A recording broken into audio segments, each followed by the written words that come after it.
Hey guys, Mrs. Erickson here. So I'm wearing a Harry Potter shirt. So we have a Harry Potter background. Thought that'd be fun.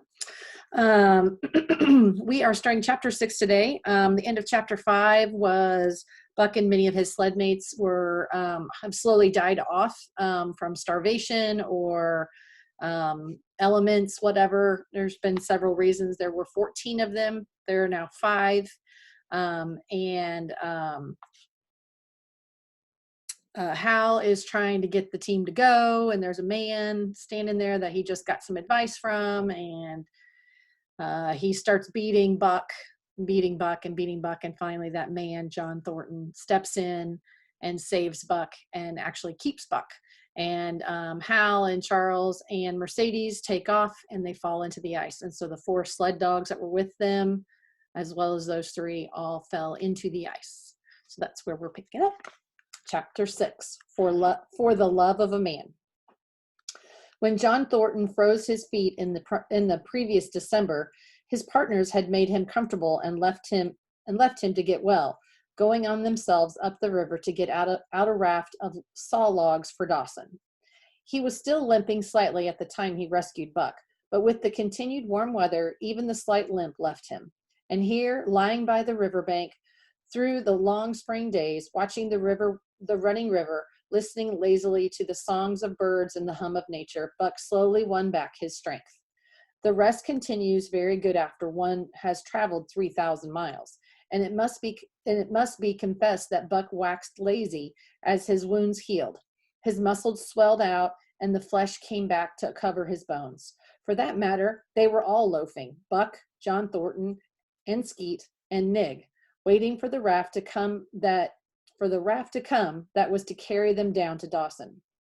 Skeet was a little Irish setter who early made friends with Buck, who, in a dying condition, was unable to resist her first advances. She had the doctor's trait which some dogs possess, and as a mother cat washes her kittens, so she washed and cleansed Buck's wounds. Regularly, each morning after he had finished his breakfast, she performed her self-appointed task till he came to look for her ministrations, as much as she did for Thornton's. Nig, equally friendly, though less demonstrative, was a huge black dog, half bloodhound, half deerhound, with eyes that laughed and a boundless good nature. To Buck's surprise, these dogs manifested no jealousy toward him. They seemed to share the kindliness and largeness of John Thornton. As Buck got stronger, they enticed him into all sorts of ridiculous games, in which Thornton himself could not forbear to join.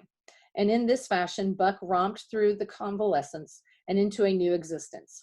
Love, genuine, passionate love, was his for the first time. This he had never experienced at Judge Miller's down in the sun-kissed Santa Clara Valley. With the judge's sons hunting and tramping, it had been a working partnership.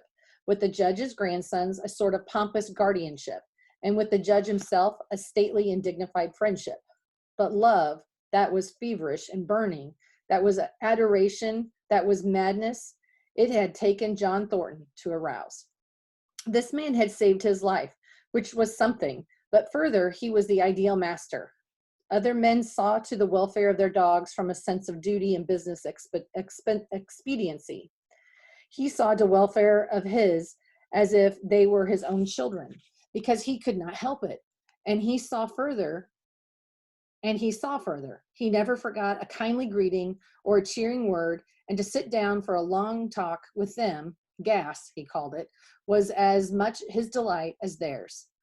He had a way of taking Buck's head roughly between his hands and resting his own head upon Buck's, of shaking him back and forth, the while calling him ill names that to Buck were love names. Buck knew no greater joy than that rough embrace and the sound of murmured oaths. And at each jerk back and forth, it seemed that his heart would be shaken out of his body, so great was its ecstasy.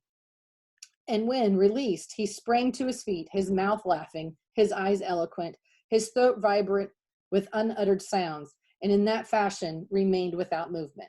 John Thornton would reverently explain, God, you can all but speak. Buck had a trick of love expression that was akin to hurt.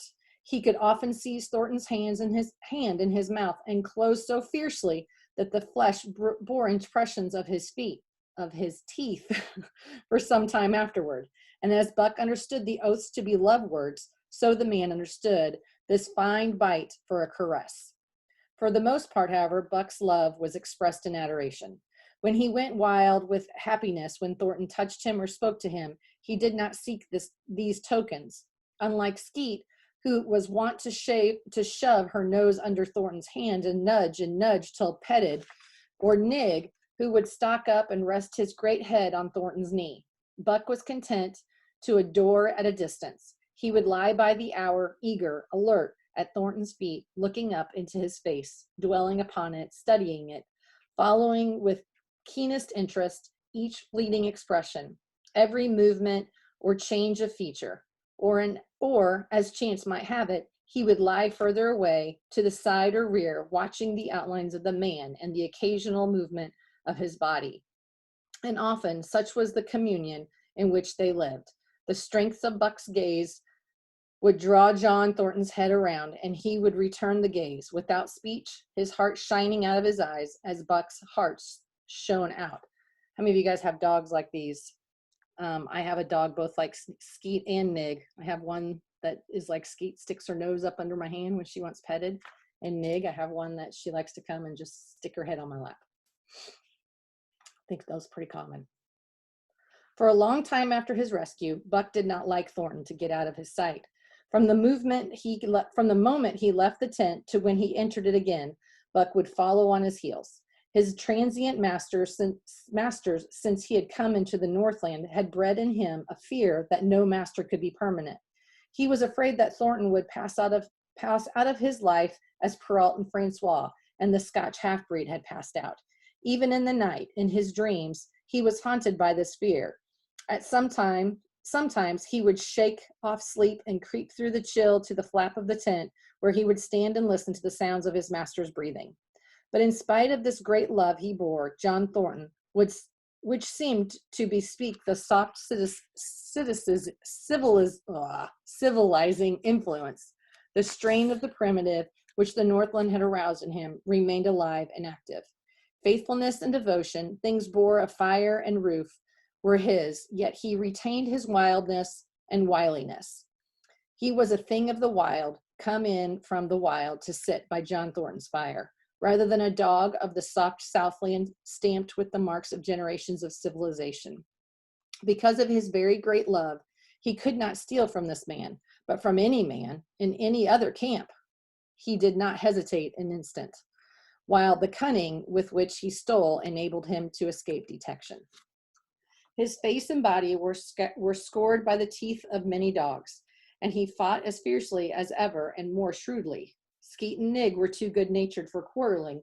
Besides, they belonged to John Thornton. But the strange dog, no matter what the breed or valor, swiftly acknowledged Buck's supremacy or found himself struggling for life with the terrible antagonist. And Buck was merciless. He had learned well the law of club and fang, and he never forewent an advantage or drew back from a foe he had started on the way to death. He had lessoned from Spitz and from the chief fighting dog of the police and mail, and knew there was no middle course. He must master or be mastered. While to show mercy was a weakness, mercy did not exist in the primordial life.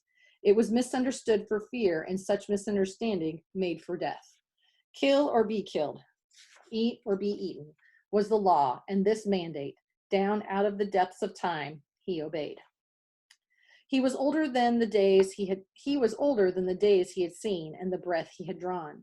He linked the past with the present, and the eternity behind him throbbed through him in a mighty rhythm in which he swayed as the tides and seasons swayed.